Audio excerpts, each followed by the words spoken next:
STEMconnector, myCollegeOptions, is thrilled with this official release. And we couldn't do this without myCollegeOptions on the students. We look to 55,000 teachers that conduct the survey. As myCollegeOptions looks to monitor at any one time up to 12 million students, the depth to find 1 million STEM-interested students that Ryan Munce will talk about, broken down by state, is extraordinary. In addition, myCollegeOptions can break it down by zip code, by school, by student. That's extraordinary.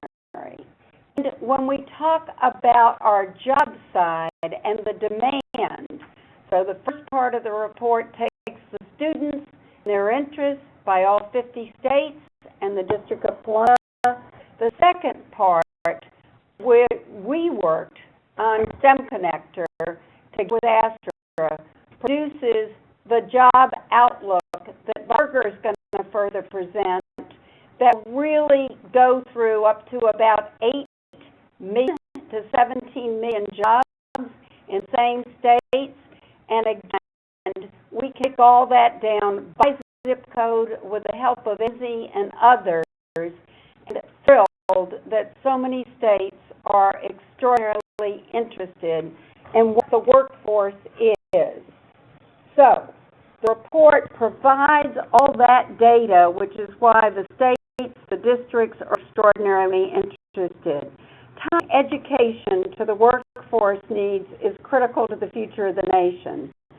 Start the job and excite the young people and engage the young people for careers, get them the skill sets, and it's beyond the proficiency. What we've done with myCollegeOptions is define the word interest.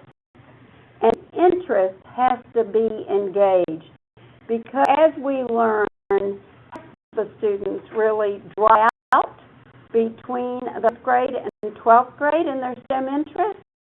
And when we look, when we get to college, we're losing 4 or 5. We must keep that engagement and the excitement about the job as critical to the nation.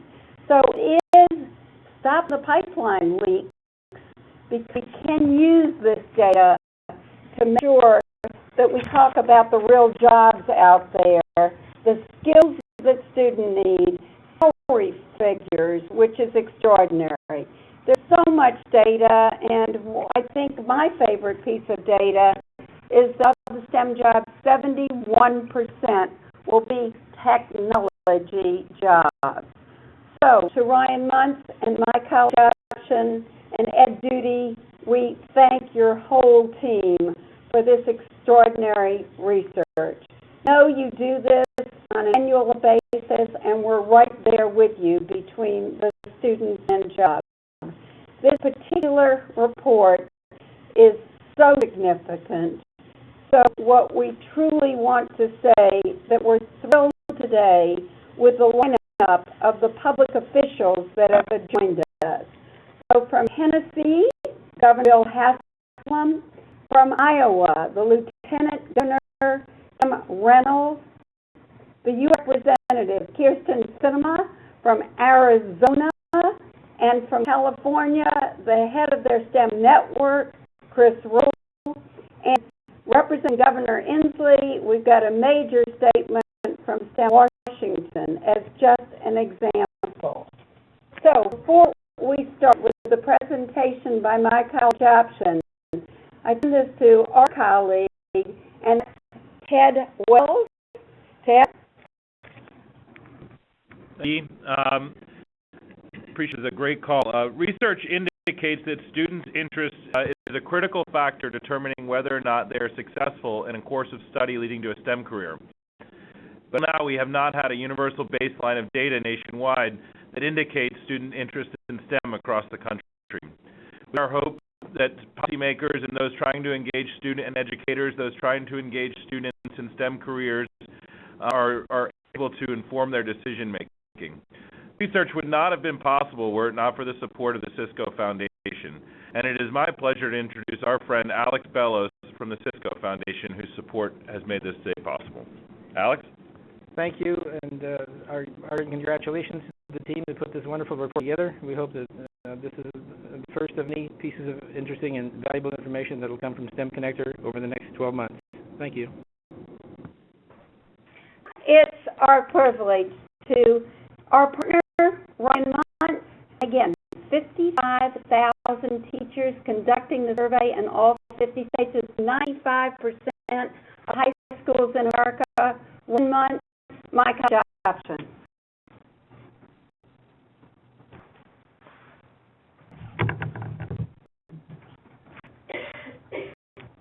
Thanks, Edie. Before I start, I'll say again, thank you very much to STEMconnector, the entire team. This has been not only a rewarding project, but a lot of fun. We've all learned a lot, and of course, Alex, who's on the line from Cisco, extreme gratitude goes out to you, the foundation, and the team there. Like you said, this kind of research, this kind of project just can't happen without a few important people that really care enough. So thank you very much to the group. Quick, for those of you who aren't familiar with myCollegeOptions, mycollegeoptions.org is the nation's largest college planning program. It's operated by an organization called the National Research Center for College and University Admissions, a 40-year-old this year, education research nonprofit based in Missouri. myCollegeOptions is a program that students and families get connected with the appropriate opportunities after high school and the preparation during. About 70% of every student in the country will register for myCollegeOptions during their high school career. Having this immense amount of data about the hopes and dreams and aspirations of students that we capture while they're in high school gives us a very unique access and a unique view and understanding of the pulse of our nation and the pulse of our future workforce. We today, what students are head off to do 4 years, 5 years, 6 years, 10 years down the road, which is a very powerful piece of knowledge, and it takes all of us working together to really turn that into action, and what we're here to do today. Excited, very, very excited that there's been this much interest in the report. I want to tell you briefly just about the report. It is an almanac-style book that has been put together from, and just again, an immense amount of data. It's a synopsis of current students as well as over 20 million students going as far back as 1997. It's as far back as we can really use and analyze the data. The report itself, in terms of the student information, comes in a few different angles. We're looking at national trends as well as state trends. We're looking at penetration of STEM interest into the general population, really understanding who's interested, where, and why. Also then separating out what we consider those STEM interested students and looking at their profile uniquely and what is unique about a student that is considering STEM. Finally, we have state-by-state snapshots that take a look at trends within that state, unique aspects of that state compared to other states. And so it really is a wealth of information. The primary objective of the report is really simple, to raise awareness of these trends and the patterns and that the data exists in the first place. Many people are very unaware that this kind of knowledge can be attained, these types of benchmarks can be established. Again, the report represents an ocean of data that goes beyond the 200-plus pages in the book. It will absolutely raise more questions that we'll answer, and that's the intent, that's the purpose, is to start those conversations, ask those questions. That's what we're here for, that's what STEMconnector is here for. That is absolutely the intention. Key findings from the report itself. We saw a really significant drop in 2003, 2004 in interest in the STEM fields.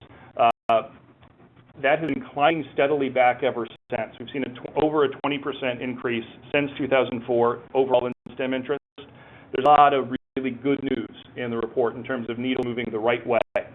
There's also some less good news.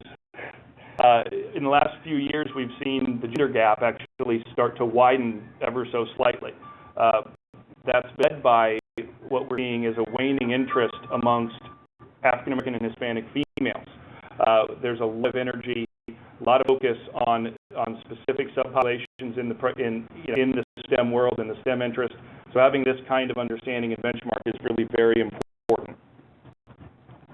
So the focus on STEM, or focus on secondary students, which is really the opening of the report, college options section, is really intended to highlight what we believe is the most alarming and most significant trend that the community should focus on, and that is the attrition away from STEM interest between 8th, 9th, and 12th grade. We see students come into secondary education with a significantly high level of interest and engagement with the STEM fields, and much less as they head off to college. Go to the next. 20% of high school freshmen declare interest in a STEM-related field. Represents about 1 million minds every year that are high school freshmen. During their high school career, about 57% of that million will lose that interest. They will drift away, they will sprint away, they will float away to some other career field. Not necessarily less valuable, but not what their original interest was, and not necessarily serving an extreme need of our nation and of the world.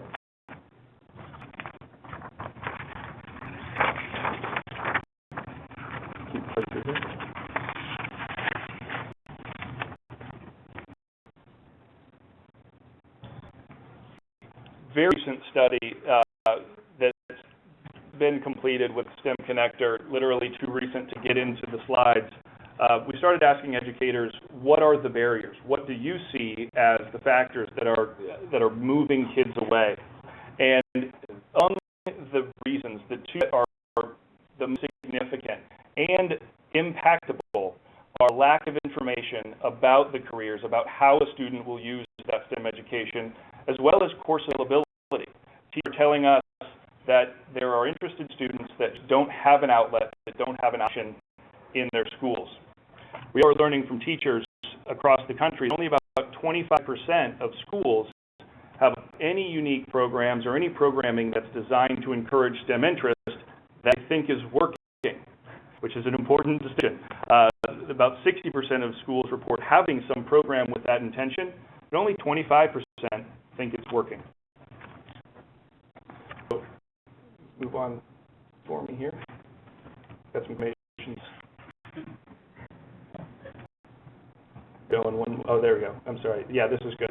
So it's a battle, to use that parlance, we believe is very much waged on two fronts. The most important and the most attainable and the most area for potential success is in reducing that attrition. It's easier to keep interest than it is to create it. It's easier and it takes less resources and less moving of mountains to really connect a student with a future, with a career, with an opportunity that is already something that is inherent in their interest and their aspirations. But at the same time, the other front, we also need to continue to recruit, continue to train students that have that aptitude, that have some level of interest, and identify with them a future that can take them down a STEM path for their own sake, for the sake of the country and the world. So that's the dual front. That's my, again, very brief overview, and I encourage all of you to ask as many questions as you can. Always available, and there's a lot more data where this came from. So with college options, let's pick up on the good needles that want to move the issue and learn what we just learned about, that the information is lacking about good jobs. And the other piece of data, myCollegeOptions, it is phenomenal. Let's turn to Tennessee. and we are delighted. Sheila Boyington, you out there? Yes, I am. Well, we are thrilled. I think we know you and all you've done for students and learn and teaching curriculum. And Sheila Boyington is now the CEO of Thinking Media and the Learning Blade. I think we know how many governors you're already working with to work through the school system, Sheila. And we honor you and honor Tennessee. We've done story after story in STEM Daily about Tennessee and Governor and the STEM Network. So how thrilling for you to introduce the Governor, Bill Haslam. Sheila Boyington. Yes, thank you, Edie, and really thank you to you and STEMconnector, myCollegeOptions, and AW. As an engineer, personally, I really respect and appreciate all that you're doing to connect us on this important topic. As was mentioned, I'm Sheila Boyington. I'm president of Thinking Media, a proud Chattanooga-based company and founders of a new STEM tool called Learning Blade, and it's my honor today to introduce our great Governor, Bill Haslam.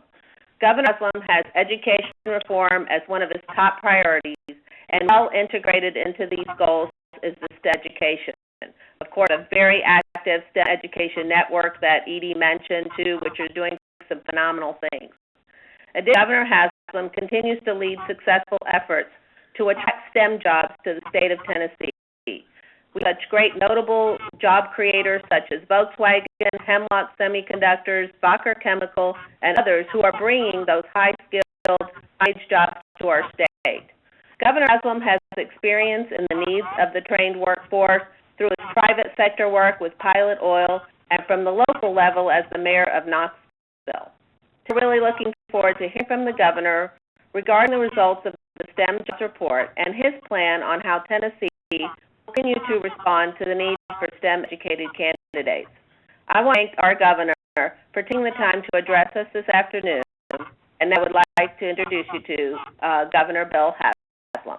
Thank you, Sheila, and thank all of you for being a part of this. I really wish we could be doing this in person, where it would be a conversation instead of just me trying to walk through what we're doing in Tennessee. But first of all, I want to thank you for the effort you're making. It's right on target, I can say, as a governor in the midst of trying to make certain we prepare our workforce and that we attract the companies that we want to attract to Tennessee.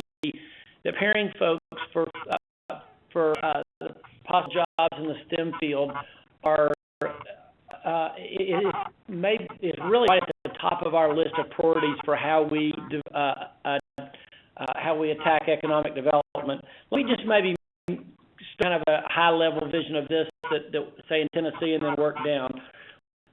I honestly look at education. Now people used to always talk about K through 12 or through 16 in education. We look at it as K to J, from kindergarten to jobs. And ultimately, our job is to help prepare the workforce for the jobs that are out there.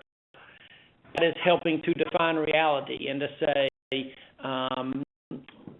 what a career, future in this sort of career might look like to you. Here's what the opportunities are. Here's what your skill set and training level needs to be to have a job opportunity there. And we're working to do that beginning as early as middle school to help define reality for students, to say, here's the opportunities are, here's what the potential openings are, and here's the impact that might have on your career. We have worked hard to do a couple of things to both fund STEM-focused high schools in all of our major cities across the state. We've now opened 3 of those, and we'll be adding more in the future with high schools, like I said, whose focus is STEM disciplines, and the early results on that are very good. So, look at how we fund higher education in terms of there's a need for more capital improvements on campuses of higher ed across the state, but we're prioritizing those things that are in the STEM disciplines because that's what the market is telling us that they need.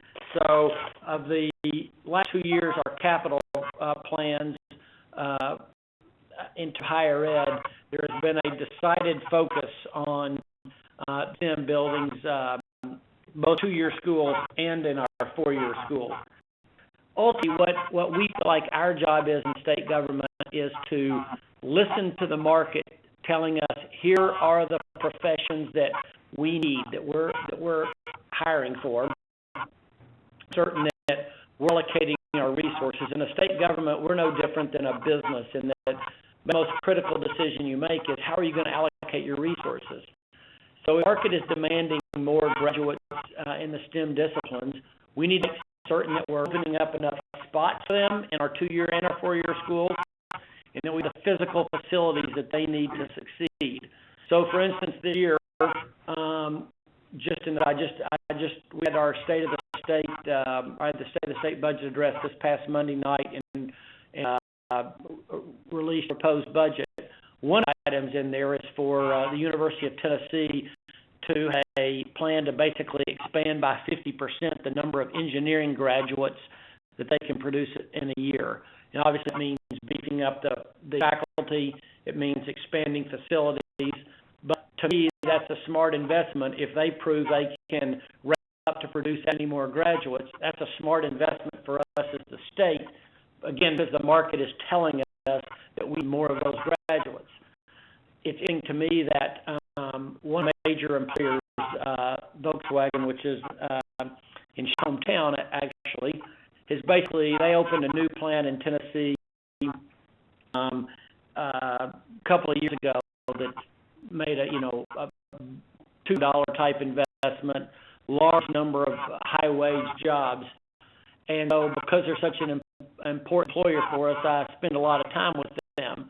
And when I was down at their plant recently, I said, so tell me how it's going. They said, well, we're living in Tennessee. The quality workforce is great. We thought this whole Southern hospitality deal was kind of fake, but we see that it's not wearing off and love being in Tennessee. But for us to succeed long term, we need to have access to an even greater number of engineering graduates who can produce the work that we need. So we took their message to heart. Into our engineering schools across the state, we're ramping up capacity. The message then is to have folks who are prepared to get engineering degrees.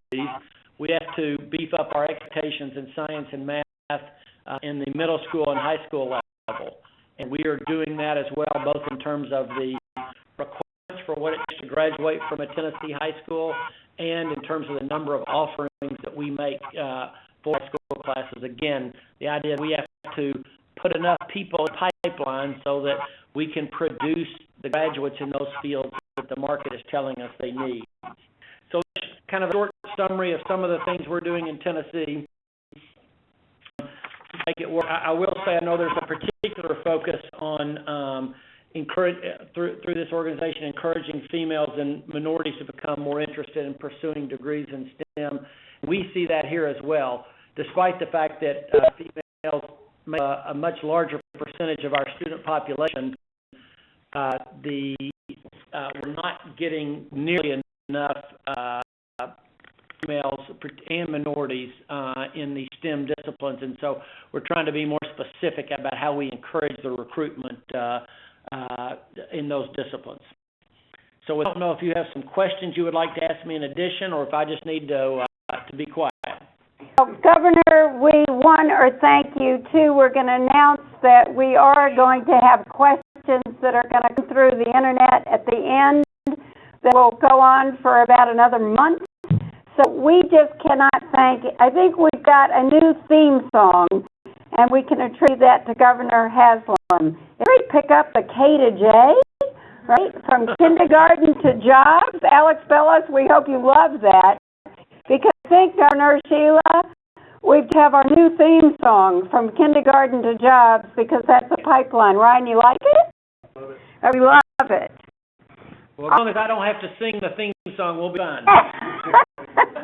Well, Governor, you just keep up that leadership in Tennessee, but we need you nationally as well. So to the Governor, to Sheila, thank you for your inspiration, and we're all with you on the women and minorities. You betcha. Absolutely. All right? So much. Thank you, Thank Governor. you. Thank you. Bye-bye. We'll turn to the great state of Arizona. You heard that Ted and Alex had already called in from Arizona.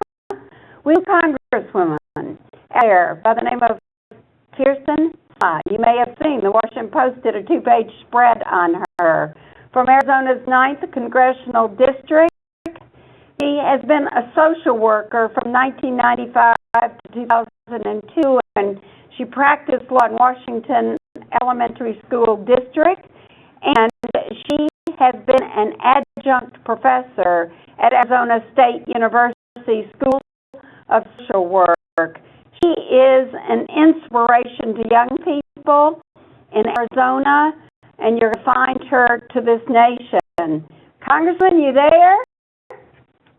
And thanks so much for inviting me to join you today, Edie. Well, Wonderful to be with all of you, and it's just an incredible honor to join this group of women, not only in Washington, D.C., but folks all across the country who care deeply about the issues facing particularly women in the STEM community. And what I have to do is just talk briefly about some of the issues that I think are important, not just in my district, but facing the STEM community throughout the country. Now, thanks for that great introduction, Edie.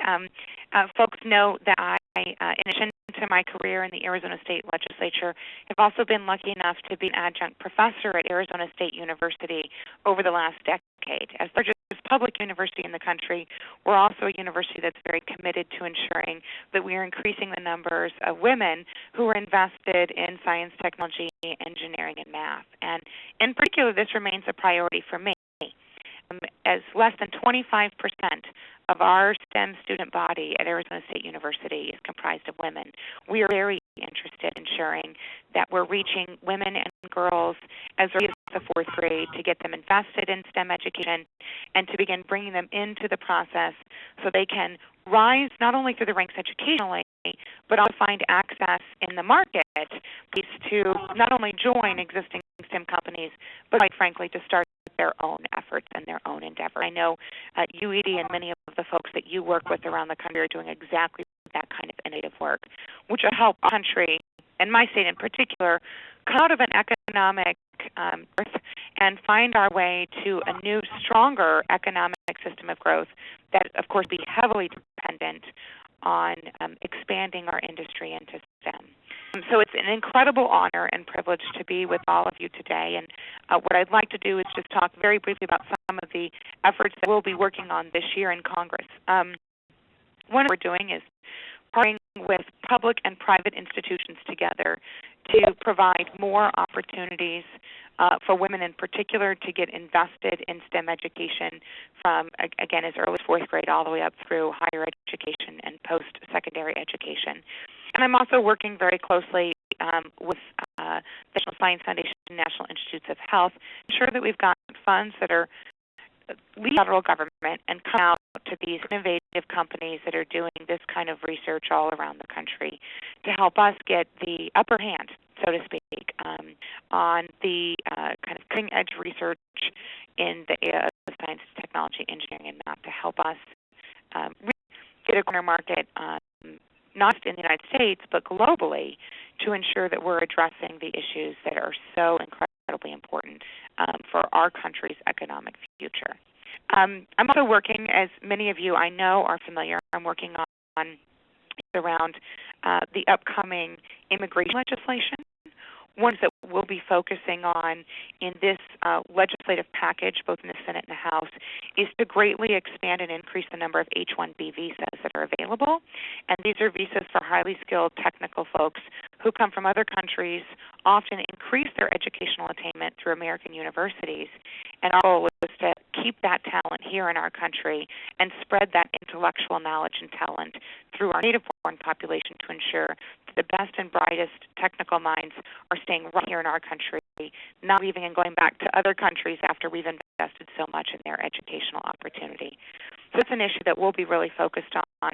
That's also an area, quite frankly, where we could use the assistance and help of folks all around the country to ensure that as we go through this immigration debate, that the focus around highly skilled technical folks who are doing work, both native-born and foreign-born, that we continue to place a priority on those folks in our legal system. Of course, I'm want to also just briefly, I'm sorry I can't be there with you in person in Washington, but as you know, Edie, I'm actually home in the district working. And just yesterday I was able to do a tour of General Dynamics, which is doing, as you know, some really innovative work around science, technology, engineering, and math.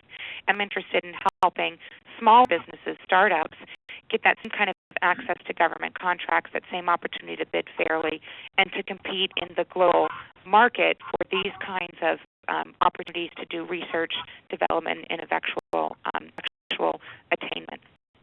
I know you've heard already from a lieutenant governor from another state, and I know you'll be hearing from other folks across the country today. But know that there's a really concerted effort on the part of women in public office all across this country to ensure we are focusing on investment in STEM education.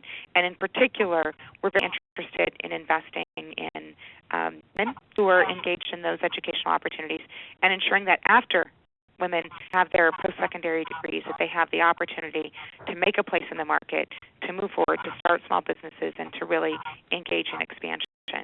The last thing I think I'll mention briefly, Edie, is that another one of our top priorities this year in Congress will be to make the research and development tax credit permanent.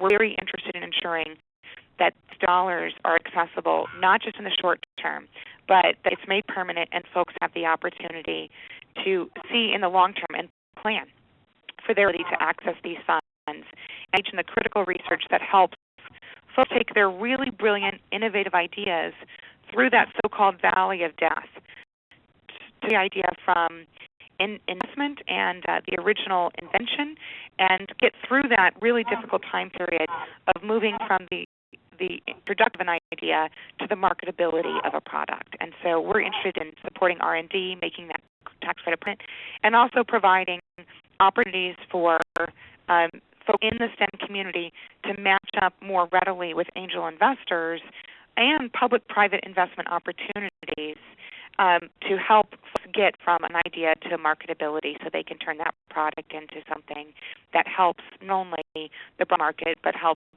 local economies. So some of the top issues that we'll be working on, and again, it's just an incredible honor and privilege to be with all of you today. To the Congresswoman, and we do have over 1,000 parties across America listening. You really represent some best of public policy, and we do appreciate it. As you follow Governor Haslam from Tennessee, and he talked about really getting on the women, you picked that. You picked up on the research tax credit, the immigration of the H-1B, and other issues, so we are grateful. We are turning now to the state of Iowa, and we have an extraordinary lieutenant governor out there, name of Kim Reynolds, a true example of STEM leadership. She's been the head of the Iowa Governor's STEM Advisory Council, or Iowa STEM as it's called. She worked with our dear friend, Jeff Wells, who runs the Iowa STEM network out there. And Iowa STEM is a true partnership between business, policy, and education leaders who are working on innovation. And is with the Lieutenant Governor's support, she and Governor Branstad, who sends his best as well, just got another $4.7 million legislature appropriation to work just for our STEM with the network in Iowa. So we are thrilled. STEMconnector recognized Lieutenant Governor Kim Reynolds and our 100 Women in STEM. She came in to speak at the STEM Results Project. She proves that STEM has to be bipartisan. She and the governor work hand in hand. We're humbled to know this great woman with Governor Kim Reynolds. Kim? Thank you, Edie, for that lovely introduction and for your great leadership at the STEMconnector. talk about an organization that really lives up to its name, and we're delighted to be connected to you today and to be a part of this town hall. The governor sends his best. I'm pleased to join today's STEM Town Hall, share just a little bit about Iowa's Science, Technology, Engineering, and Math Advisory Council. We're really focused on providing Iowa's children with a globally competitive education, and we know that that's key to their future, and really it's key to the future of our state. It's no secret to the folks that are logged in today. There is a skills gap, and really our employers need a better trained, better prepared workforce, and we know that all of us can do better to prepare our students well enough for those jobs. I'm sure this has been covered, but our economy depends increasingly more on a pipeline of talent to help drive the STEM-based industries. Right here in Iowa, our economy is particularly dependent on biosciences, the financial sector, information technology, as well as advanced manufacturing. And as pointed out by the STEMconnector's report that was released today, here just in Iowa, we have 72,000 STEM jobs to fill by 2018. We'll rely all the more on STEM education to create critical thinkers, to help increase science literacy and enable that next generation of innovators. And all of this is why and which really led to Governor Branstad launching the STEM, Science, Technology, Engineering, and Math Advisory Council in July of 2011. As you indicated, I am so honored and privileged to co-chair the STEM initiative with University of Northern Iowa President Bill Allen. We'll have President Allen with the initiative through June, and then he will be succeeded by the MER CEO and President Mary Ann Dringa. The Council's model, it's a public-private partnership with the overarching goal of increasing student interest and achievement in STEM subjects, all the time while aligning that STEM education with workforce and economic development strategies that will help cultivate long-term economic vitality in our state. It's, initiative is about helping students develop their capabilities in STEM while linking the relevance of STEM to their future. We like to say it's about innovation, it's about productivity, and we really, really believe it's about opportunity. The way that our state initiative is bringing about change is to focus on leveling the field of opportunity for all of our youth here in Iowa by providing strong education programs to children across the state and expanding access to some great STEM education programs, not only in school but outside of the classroom. One of the reasons that we feel that we have been successful in this first year is because it is a bipartisan effort and because of a very generous $4.7 million appropriation from the 2012 legislature. We'll be going back this year with the status quo request. We feel very confident that we will be able to receive that, and really what that's allowing us to do is to leverage the public dollars received from those supporting this with private sector dollars. We created a network of 6 regional STEM hubs that reach every single corner of Iowa. Each hub is supported by a dynamic hub manager and by a 15-member advisory board that is appointed by the governor. And each one of those hubs in the region are really busy connecting with partners that are helping promote STEM access and awareness in their regions. We next put together, through the Scale Up initiative of the STEM Council, 12 outstanding STEM programs that really had proven to build interest and improve achievement, and they are being implemented throughout the state. Some of the programs include agricultural experiments, wind turbine modeling, robotics club, First Little League, computer programming contest, family STEM, and many more. And really, through 800 programs reaching nearly 40,000 young Iowans today are having the opportunity to experience STEM this year like they've never before. One glimpse of this is to show in the Quad Cities in eastern Iowa, where in 2009 there were 13 LEGO League teams in that area, and today there are 71 teams with an additional 12 junior first LEGO League teams. We had, with the first LEGO League, over 100 new teams in Iowa this year through the Scale Up program, through the STEM initiative, and it is a 43% growth.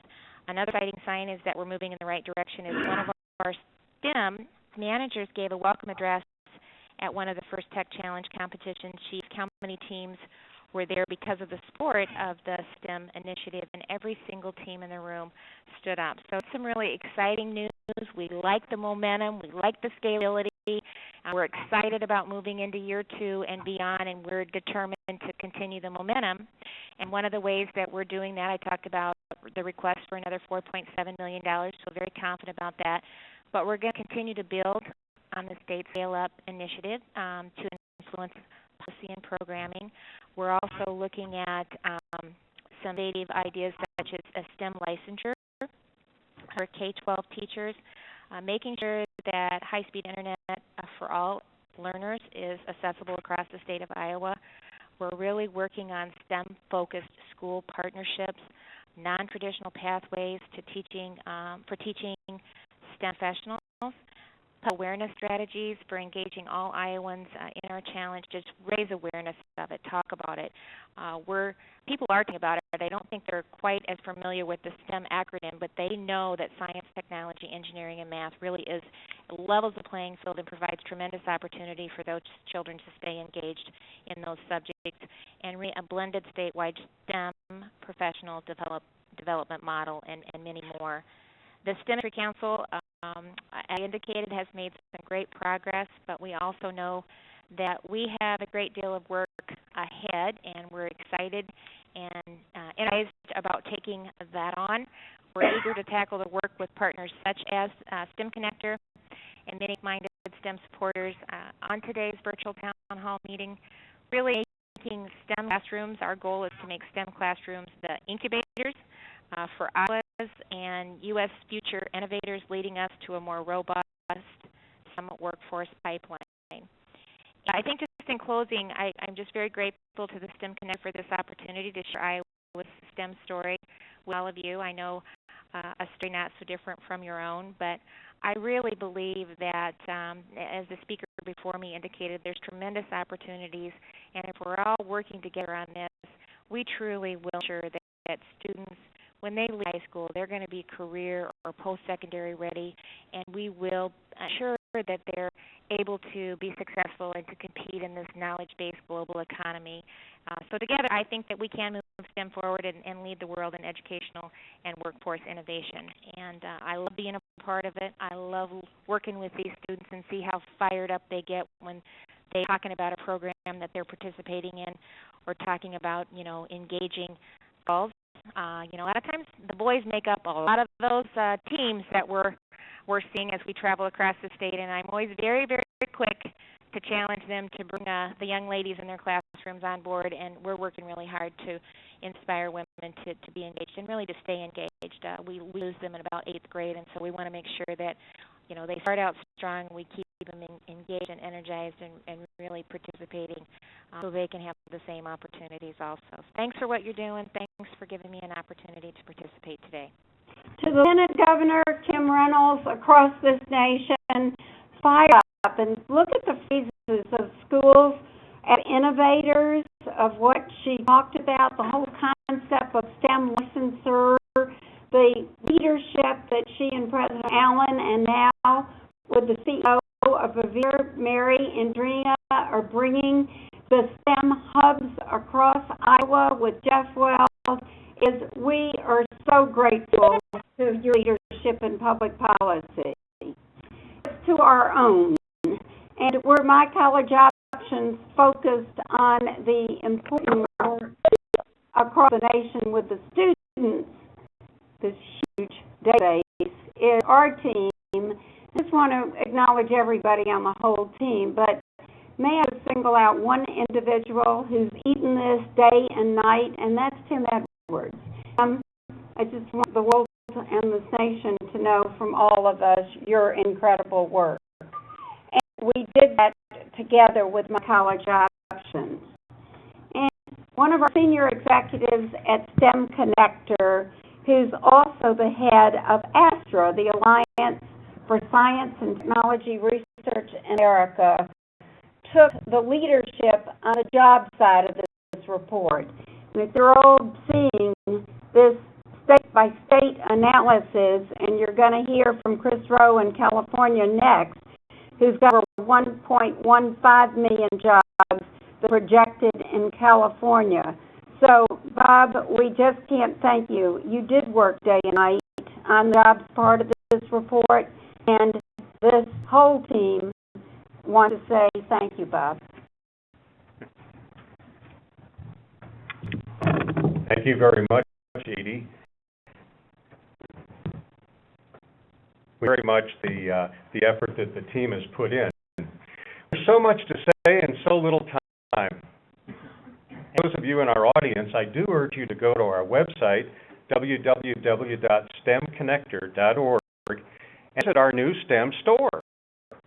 And the first publication we have put up on it is not only the book itself, but a free download and executive summary. And I'm going to make reference to that as we go through the today.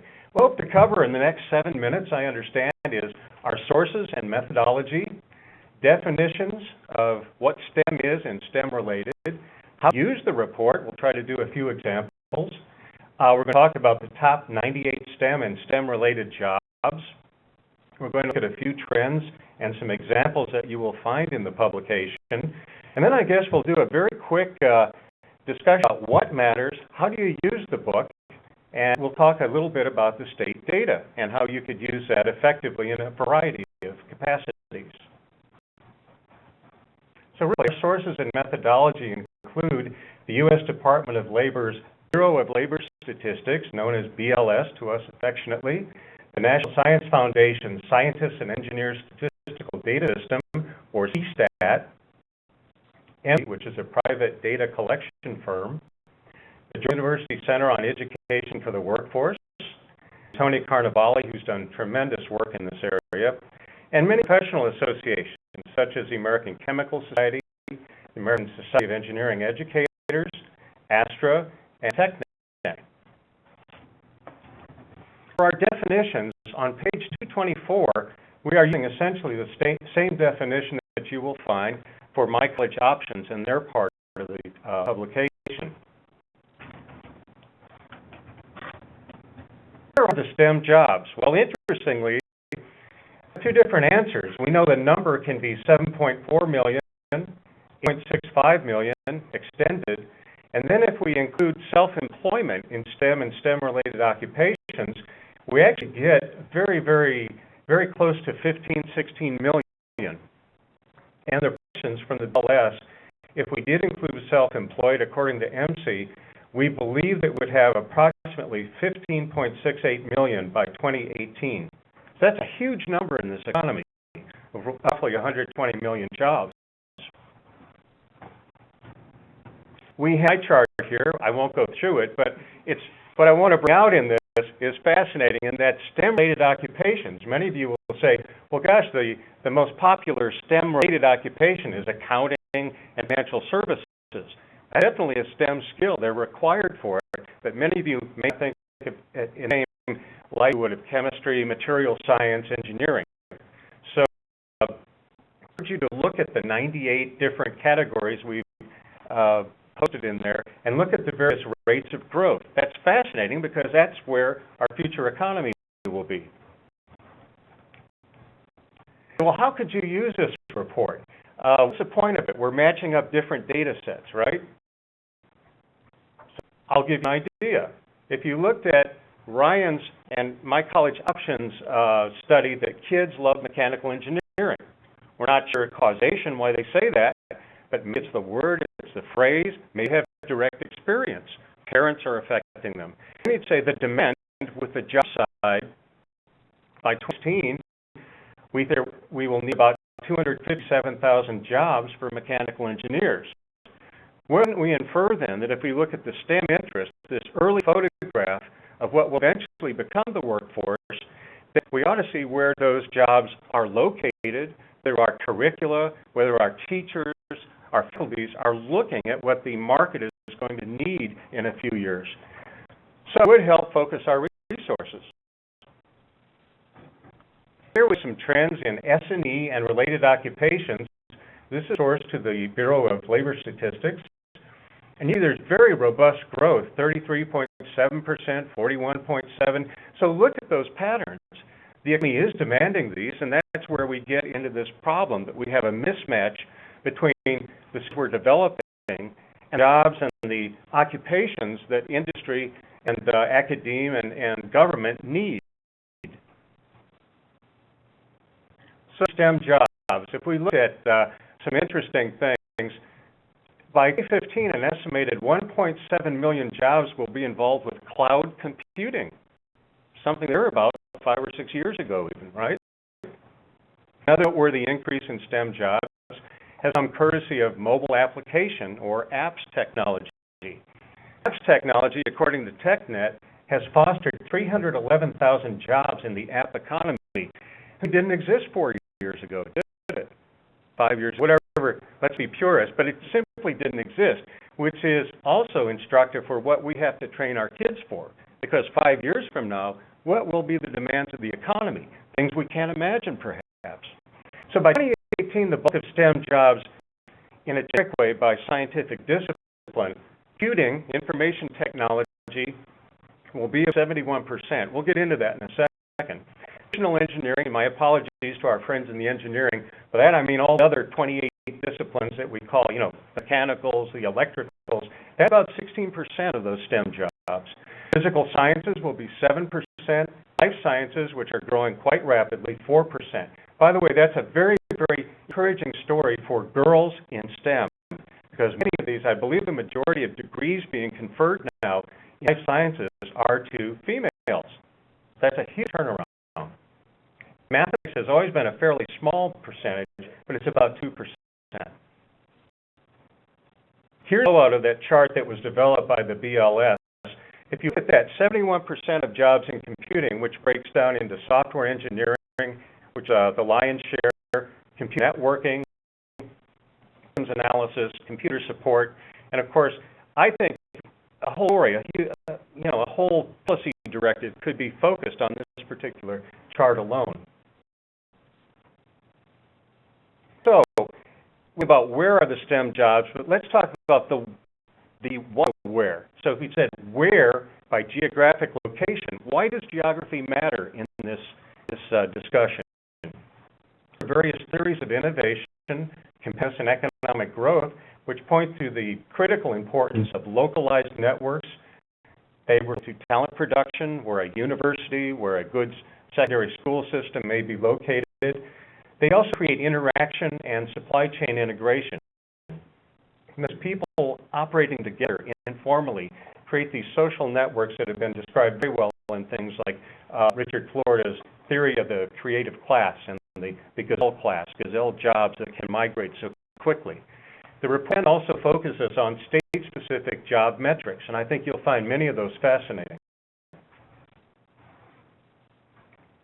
So if we look at where some of the hottest job markets are today, interestingly, they're very well distributed across the country geographically. You'll see concentrations in traditional, you look at the New England concentration in the Boston area and close to New Hampshire, tremendous world-class universities there.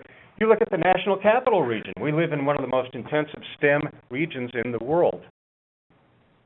Center of North Carolina, Huntsville and the whole metroplex around the NASA facilities in northern Alabama, Florida. We have two in Texas. We have three in Colorado. We have, of course, where Chris Rowe is out there in California, particularly in the area of San Francisco Bay, San Jose, Sunnyvale. Washington State has three, and then we have one in Oregon. Those are the top 20, and to break those down in order in the types of jobs, I would urge you to look at the BLA data, which is found in page 58 of the report. Find that interesting. So let's talk a little bit about trends while I still have some time. We look at new demands for STEM skills. Cloud computing, page 65. Look at the growth in that. New York City has the greatest growth in cloud computing. 99,000 new cloud-related jobs by 2015. That's a 65% increase from last year. Washington, D.C. is the city with the largest percentage growth, by 2015, 70%. Gee, I wonder what's happening. Why is that occurring? Could it have something to do with our needs, information needs in government? Perhaps. So Los Angeles, Chicago, and Dallas will have more than 114,000 cloud-related jobs by 2015. And if you the upper left quadrant of that, that's 1,099,000 jobs in cloud computing that simply didn't exist a few years ago. So I think there are very interesting trends here. We also see the worldwide trends that North America is actually a piker in this whole thing. Look at the expansion in China and India. 75 million jobs. That's our church folk, and we better be prepared to compete with those brilliant people. TechNet for providing this. This is an interesting graphic on the amazing app economy. I won't belabor the point, but look at those figures. Where is that headed? That's incredible. There's hundreds of thousands of apps now, and what skills would be necessary for apps? Actually teaching kids how to make apps? The incentive. That's a fascinating area that bears much greater discussion. Then let's get to the states. I don't think there's much of the state data is related to the state size demographically. The demographics are there, the population is there. But top 15 states, there are a few standouts there which do much better in terms of STEM job creation than their overall rank in gross population per state. So if you look at that, what jumps out at me, number 5 is Virginia. Virginia is the 5th largest state population-wise. So Washington State, Massachusetts is a little ahead of where it is population-wise. A few of those are a little bit behind. Maryland's a little bit better. Colorado is much better. North Carolina is a little bit behind. But anyway, what can you learn from that? We're not quite sure. That's one of the reasons for this report. How do you match this information up? How do you find causation? The most interesting exercise is getting down to the nitty-gritty, the granular data. And if you look at something, we've given 2 sample sheets. Yuma County, Arizona, has one of the highest unemployment rates in that state. But if you look at the news about the STEM employment, you see it skyrocketing. And you can see how and why. And having the ability to have access to this type of granular data it's just exciting for those of us who have to deal with the data. We're finally able, through the cloud computing and the proper capturing of the data, to see our future and maybe make predictive choices and to inform policy better. Same can be said on the other side. We have Charlotte City and Mecklenburg County in North Carolina, a similar story. So this is happening all over the country, and it's so important for policymakers and others, people who run companies, people who have to make locational decisions for their businesses. Where should they go? Where is the STEM talent? So that's why it's so critical. And I'd urge you to read every state now has one pager, individual STEM jobs by state, and you see state California is going to have 1.148 million STEM jobs to fill by 2018. We also know that STEM jobs are highly lucrative. 2 years ago, the average salary was about $75,000. You have, some STEM jobs are way up there in the $100,000 range on average. Well, I guess I'm completely urge you to look at the report. We thank you so much for your attention. If you have any other questions, Edie will tell you how to get back to us. Thank you. And we'll tell you how, because to those across the nation listening, come to us, come to myCollegeOptions, and get granular data, as Bob's saying, because we can break it down by zip code, we can break it down by area, both the student side and on the job side. Fabulous job, Bob. Well, this should mean that California is standing up and standing strong. So maybe you have the most students and maybe you have the most jobs, Chris Rowe. Chris Rowe is the CEO of the California STEM Learning Network and a true partner, and is breaking down that big state to really focus on changing the nature of getting more students, and particularly in the minority representation, up the STEM ladder and clearly into STEM careers and jobs. Chris Rowe? Thank you, Edie. It's really a pleasure to be on this call, and thank you to you and your team and myCollegeOptions for this really important and groundbreaking research. As Bob was saying, I'm sitting here in my office today in San Francisco, and within 2-block radius, we have the headquarters of Salesforce.com.